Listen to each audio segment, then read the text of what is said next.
Bonjour, je suis Rona Kopeski, curatrice au musée Ludwig, musée d'art contemporain de Budapest, en Hongrie, et je vais vous présenter l'exposition rétrospective de Judith Reigl qui a été organisée ici du 21 mars au 22 juin 2014. Suivez-moi.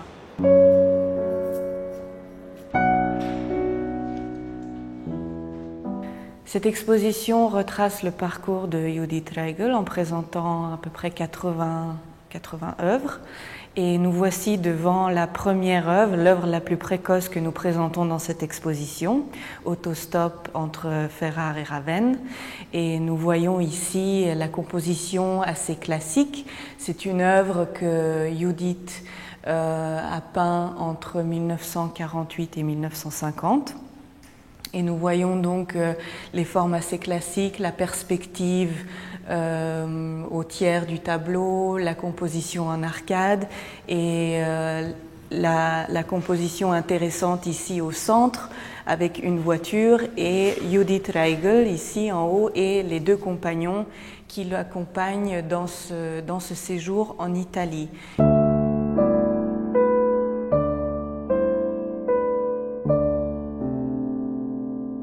En 1950, Judith Reigl arrive à Paris. À ce moment-là, son collègue, son ami, Shimon Hontai, se trouve déjà à Paris. Et c'est lui qui va l'introduire dans les cercles surréalistes et qui va lui faire la connaissance d'André Breton.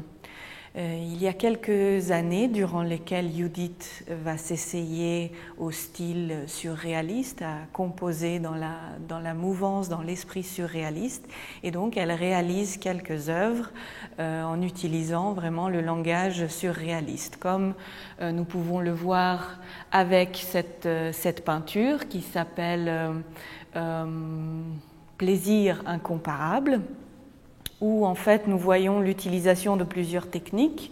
Donc le fond est appliqué, Judith applique le fond à l'aide de sa main et cette forme organique que nous voyons au centre de la toile est créée à l'aide d'un instrument qu'elle développe pour chaque problème pictural que représente chaque toile.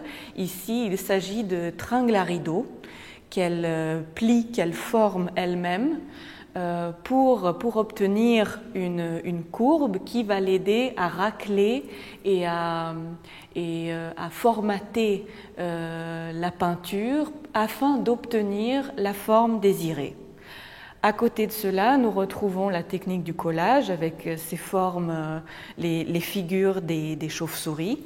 Mais le fond, donc cette partie jaunâtre, verte et ce qui représente le sol, est tracé à l'aide de la main avec des pochoirs et avec cette forme, ce petit élément en métal qu'elle plie vraiment pour manier la peinture. En ce qui concerne son lien avec le groupe des surréalistes, Judith trouvait très intéressante la conception de l'écriture automatique, mais ce n'était pas assez pour elle. Donc libérer l'esprit, c'était très intéressant pour elle, mais elle pensait qu'il était également important de libérer le corps, libérer l'énergie physique.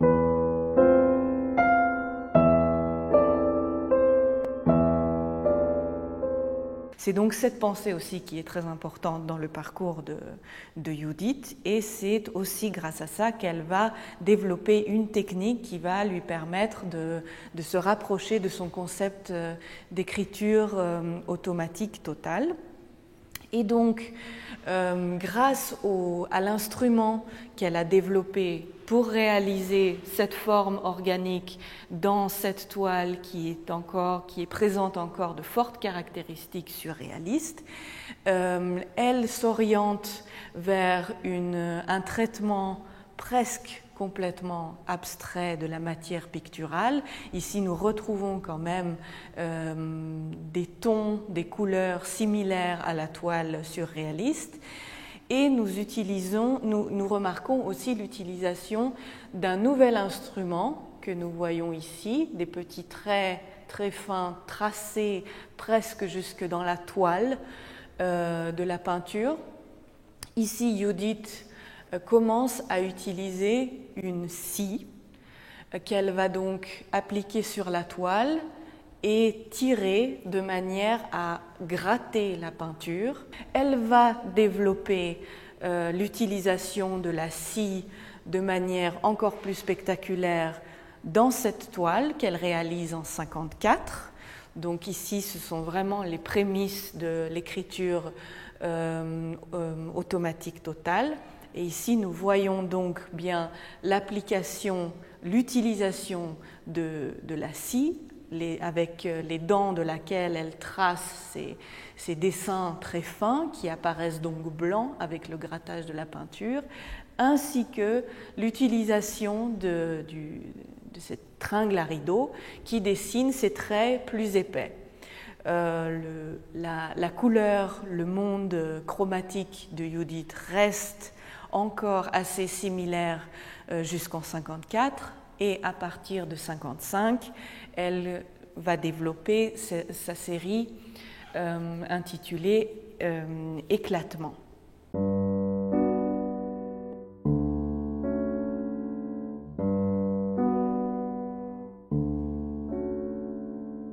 En 1955, Judith commence une nouvelle série qui s'appelle Éclatement, où il va y avoir beaucoup de changements dans sa façon d'aborder la matière picturale. D'une part ceci, d'autre part la composition, l'atmosphère chromatique de ces toiles change aussi. Elle va commencer à utiliser des couleurs industrielles plus primaires, plus crues, avec moins de transition. Et l'effet sera beaucoup plus brut, beaucoup plus intense et beaucoup plus véhément. Par exemple, sur cette toile, nous voyons bien à quel point elle utilise complètement différemment la matière picturale. Ici, ce qui se passe, c'est qu'elle va prendre dans sa main de la peinture, elle va la jeter sur la toile, puis à l'aide d'un nouvel outil, une espèce de lamelle de fer, elle va racler la peinture qui a été jetée au centre, racler la peinture vers les bords de la toile. On voit ça très bien si on se rapproche de la toile. Et nous voyons aussi très bien la différence, le changement dans la couleur.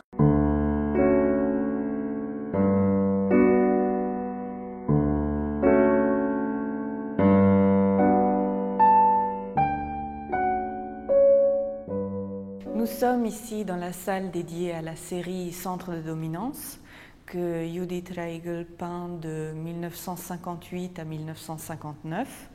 Et nous voyons bien le changement qui s'opère dans cette sorte de gravité qui commence à se former sur la toile par rapport à la série précédente qui s'appelait Éclatement et donc l'éclatement en soi comme phénomène physique était clairement décelable sur les toiles. Ici, ce que l'on voit, c'est un mouvement centripète de la matière picturale, pareillement projeté sur la toile, puis raclé et étendu sur toute la surface à l'aide d'un instrument, d'une lamelle en fer. Et il est aussi intéressant de voir cette série dans un contexte plus large, en la mettant en rapport avec la série Éclatement, étant donné qu'ici, Judith pense encore en termes cosmiques. Donc nous avons des énergies cosmiques qui se sont libérées avec la série Éclatement et ces énergies, symbolisées par la matière picturale, commencent à s'ordonner autour d'un centre. Et c'est donc cet ordonnement de la matière picturale qui commence une sorte de concentration, une sorte de condensation de la matière picturale vers un noyau qui va former cette série Centre de dominance et qui va donner plus tard naissance à la série Écriture en masse.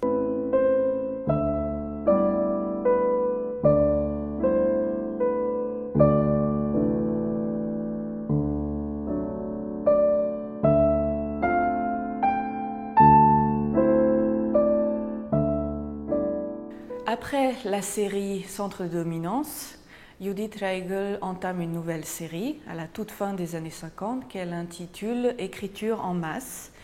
Donc après l'ordonnement de la matière autour d'un centre avec un mouvement vraiment centripète de la peinture, du geste, elle commence à condenser, concentrer la masse picturale au centre de la toile.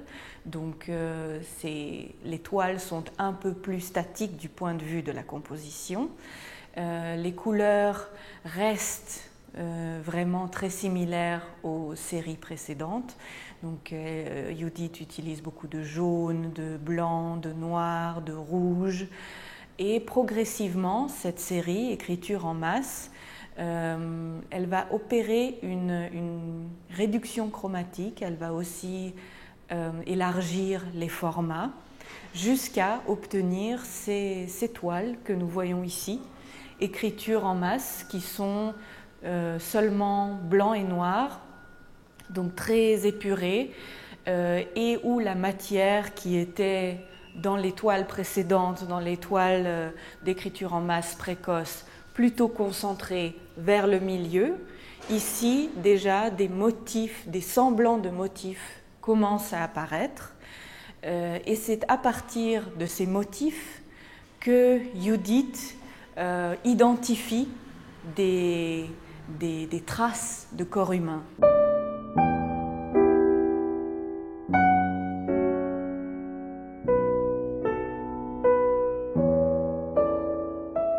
Nous sommes dans la salle dédiée à la série Homme que Judith peint de 1966 à 1972.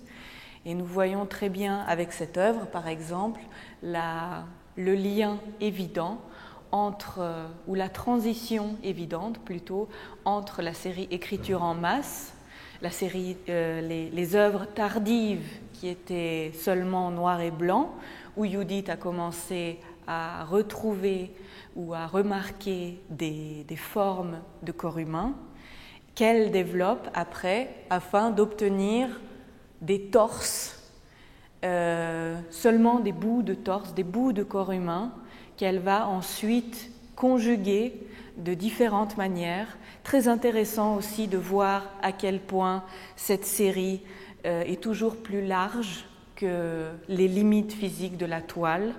Judith déteste d'ailleurs les cadres, c'est très important du point de vue de la largeur de sa pensée picturale.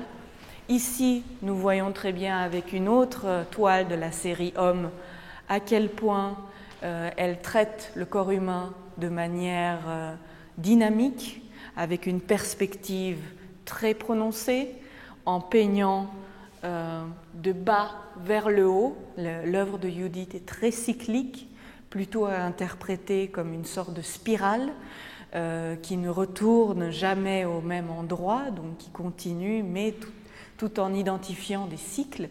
Et elle retournera au corps humain à la toute fin des années 80, donc avec un nouveau parcours cyclique.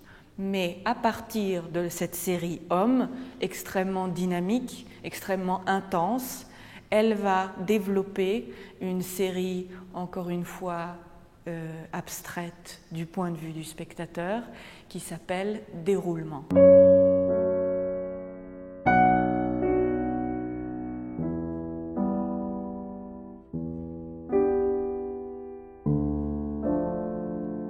Parallèlement à la série Écriture en masse, Judith Reigl développe une série vraiment très intéressante, non seulement du point de vue de son parcours, aussi du point de vue de la technique.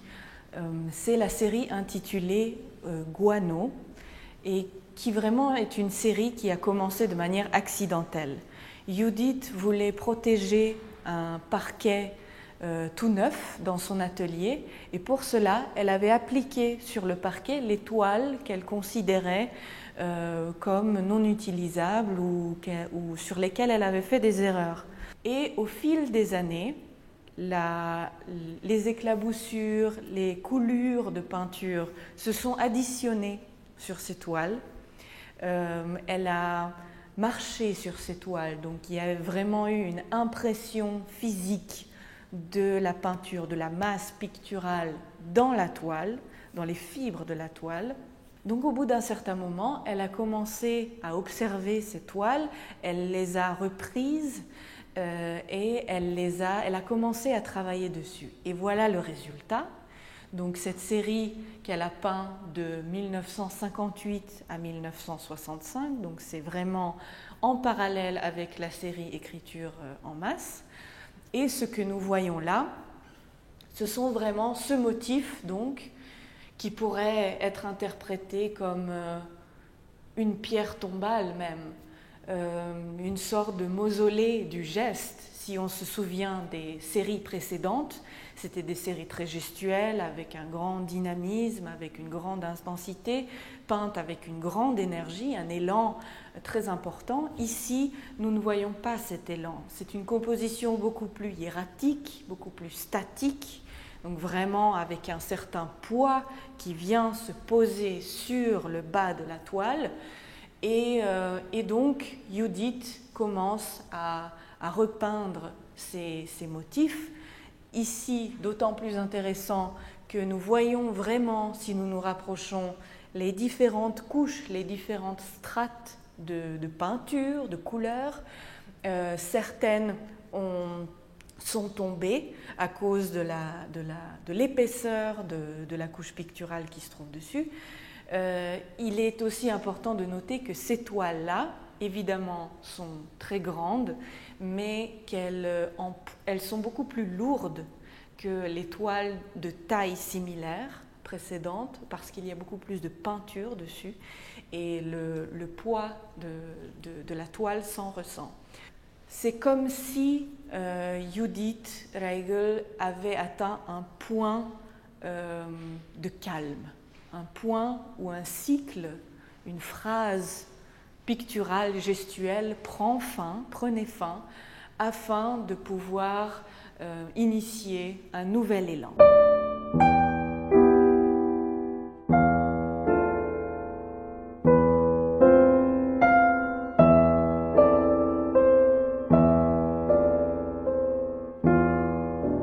Nous voilà à la série intitulée Déroulement, que Judith développe de 1973 à 1980.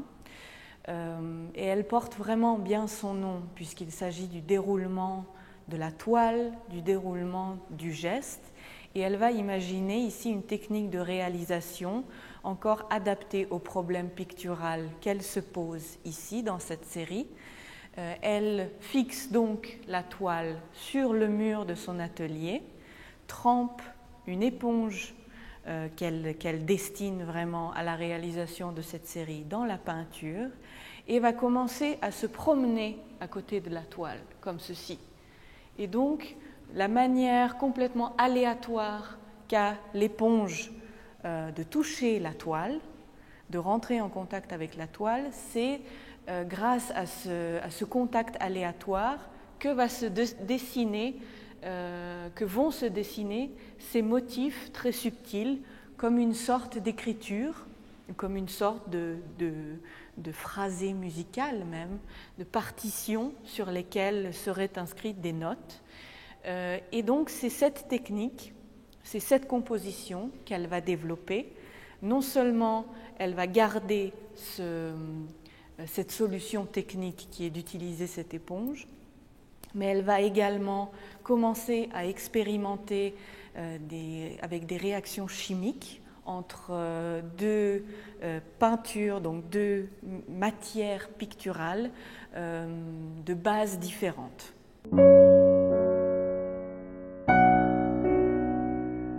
Avec les deux séries, L'art de la fugue et Suite de déroulement, toutes deux initiées en 1980, il va se produire une réflexion autour des réactions chimiques très intéressantes.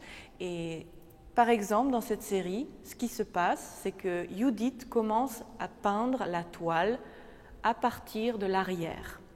Donc, avec le même principe, elle trempe son éponge dans de la peinture. elle se promène derrière la toile, donc à l'arrière de la toile, et la peinture qui a été appliquée de cette manière sur l'envers de la toile se transparaît sur l'endroit, donc sur ce que nous voyons ici. Et quand elle a appliqué cette première couche derrière la toile et que la peinture résiduelle vient de ce côté de la toile, elle applique une autre couche de peinture qui ici est la couleur blanche et qui va rentrer en réaction chimique avec la peinture orange. Pourquoi rentre-t-elle en réaction chimique? Parce que l'une des peintures utilisées est de la peinture glycérophthalique, donc à base glycérinée. L'autre est de la peinture acrylique à base d'eau. Donc l'huile et l'eau, réaction chimique, physique très simple, l'huile et l'eau vont se repousser. Donc vraiment un effet de répulsion physique vient créer ces motifs sur la toile, et c'est pour cela que la peinture blanche ne peut pas couvrir les motifs orangés qui sont peints avec la peinture à base de glycérine.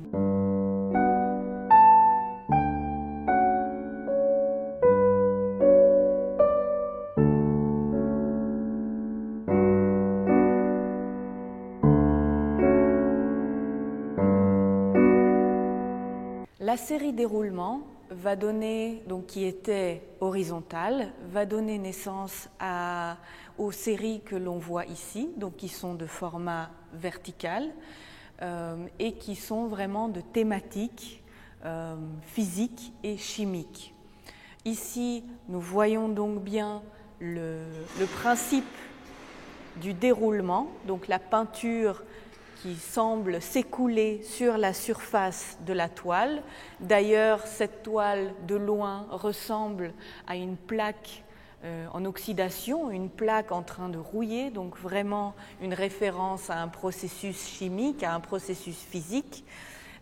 Et donc au début, nous voyons à quel point Judith avait une approche macroscopique des sujets picturaux, donc des sujets cosmiques, avec l'explosion, avec le centre de dominance, ces espèces d'étoiles, de nuages en formation, de planètes en naissance. Puis sa prise de vue, son optique s'est resserrée jusqu'à atteindre l'échelle humaine avec la série Homme.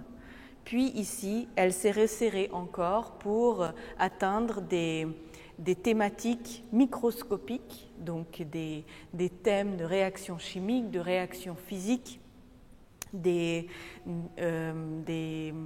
vraiment des éléments où se combinent les réactions entre différents types de peintures, avec différentes bases, et aussi des références visuelles claires à l'oxydation, aux volutes de fumée, à la façon dont l'air et l'eau se torsadent et se comportent.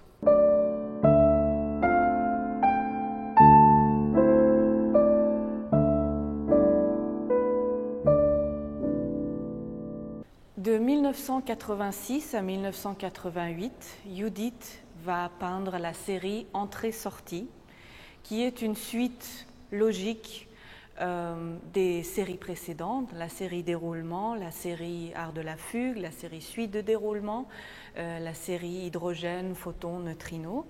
Nous voyons donc ici vraiment la réminiscence, le souvenir de ces coulures de peinture que nous voyons dans les séries précédentes.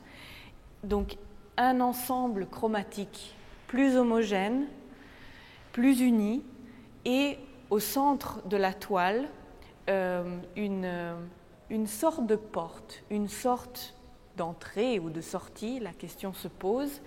Ce motif était déjà décelable dans la série Guano. C'était à ce moment-là, c'était juste une sorte de rectangle noir flottant dans la toile. Ici, vraiment, le fait que ce rectangle touche le bord du bas de la toile en fait vraiment une sorte de porte, une sorte de fissure, une entrée ou une sortie. Et c'est ce motif de la porte qui va annoncer l'entrée de la figure humaine dans la peinture de Judith à la toute fin des années 80, et donc une sorte de retour à la figuration.